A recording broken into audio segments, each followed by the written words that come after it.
হরি বল হরে কৃষ্ণ। আমি আজি আমার এক ভক্তৰ ঘৰতে আহিলোঁ। আমাৰ প্ৰভুৰ নাম হ'ল অনাদি প্ৰভু। তেওঁৰ ঘৰত আহি পেলাই দেখিছোঁ, এখানে এসে দেখলাম প্রভুর এখানে অনেক প্লান্টেশন করা আছে। এগুলো দেখে ভীষণ ভালো লাগলো। তারপরে ডক্টরের সঙ্গে যোগাযোগ করলাম। ডক্টর আমাদেরকে অনেক অ্যাডভাইস করলো, বলে এগুলো বাড়িতে আপনি করুন, বাড়িতে রাখুন, তাতে অক্সিজেনের মাত্রা আপনার বেশি বাড়াবে, আরও অনেক কিছু লাভ আছে। এগুলো সব জায়গায় আপনারা এইভাবে লাগবার চেষ্টা করুন। আর আমাদের পেছন দিকে দেখুন, এই হলো আমাদের গাছের পুলি। এগুলো দিয়ে সব জায়গায় যেখানে যেখানে প্রয়োজন আছে, কেউ যদি ইন্টারেস্ট আছে তাহলে ওদের জন্য আমরা এগুলা ওদের সঙ্গে আমরা যোগাযোগ করব।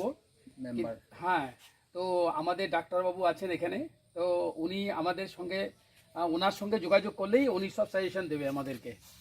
তো এই বলেই আজকে আমি এখানে রাখলাম। আমাদের আরও অনেক কাজ আছে। প্রভু একটু পরেই কোথায় যাবেন প্রভু? এই ননিটা এরকম হয়েছে, মানে এই তো ননি তো এটা জুস বানায় খাওয়া হয়, ওইটো সব বেমার রোগে আরোগ্য হয়। এটা হলো ননি গাছ, এটা হলো ননি। এটা জুস বানিয়ে খেলে পরে এটার যত বেমার আছে সবগুলো এগুলো নির্মূল হয়ে যাবে। অ্যান্টিভাইরাস। হ্যাঁ, আর এটা হলো অ্যান্টিভাইরাস, কমপ্লিটলি অ্যান্টিভাইরাস।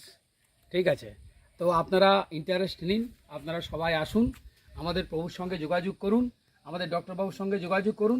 তাতে আমরা সবাই উপকৃত হব, আমাদের ভালো হবে, আমাদের মঙ্গল হবে। এই বলে আমি আজকাল এখানে রাখলাম। হরে কৃষ্ণ, হরে কৃষ্ণ।